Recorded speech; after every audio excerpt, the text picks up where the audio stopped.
Hello friends, curd ఇంట్లో కొబ్బరి తిని తిని నాలుగైతే సప్పపడిపోయింది. మా ఆయన అయితే పూరీ చేయమన్నాడు.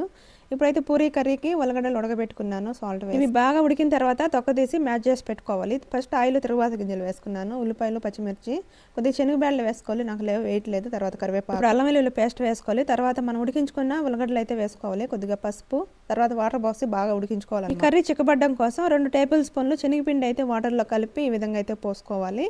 చాలా బాగుంటుంది చిక్కగా కూర. ఇప్పుడైతే సాల్ట్ వేసుకోవాలి. తర్వాత పైన కొత్తిమీర వేసుకుంటే అంతే, కర్రీ అయితే రెడీ అయిపోయింది. ఇంక ఇదేమో పూరీ కోసం మైదా పిండి. ఇక్కడ గోధుమ పిండి దొరకదు. ఇది బాగా జల్లించుకొని సాల్ట్, ఆయిల్, తర్వాత 1 కప్పు వాటర్ పోసి బాగా కలుపుకోవాలి. ఇలా కలిపి తర్వాత మిషన్ పెట్టేసిన అంటే బాగా మెత్తగా ఈ విధంగా దూదిలాగా వస్తుంది. ఇలా పెట్టుకోవాలి. ఈ పిండిని చిన్న చిన్న ఉండలు చేసి ఈ విధంగా అయితే రుద్దుకోవాలి. తర్వాత ఆయిల్ వీటెక్కినాక ఆయిల్లో వేపుకోవడమే ఈ విధంగా. అంతే, మన పూరీలు అయితే రెడీ అయిపోయినాయి. ఇప్పుడు కోవిడ్లో చలికాలం కొబ్బుస్ తినాలంటే తినలేం. ఇలా వేడిగా ఇడ్లీ, దోశ, పూరీ అయితే చాలా బాగుంటుంది. Please subscribe.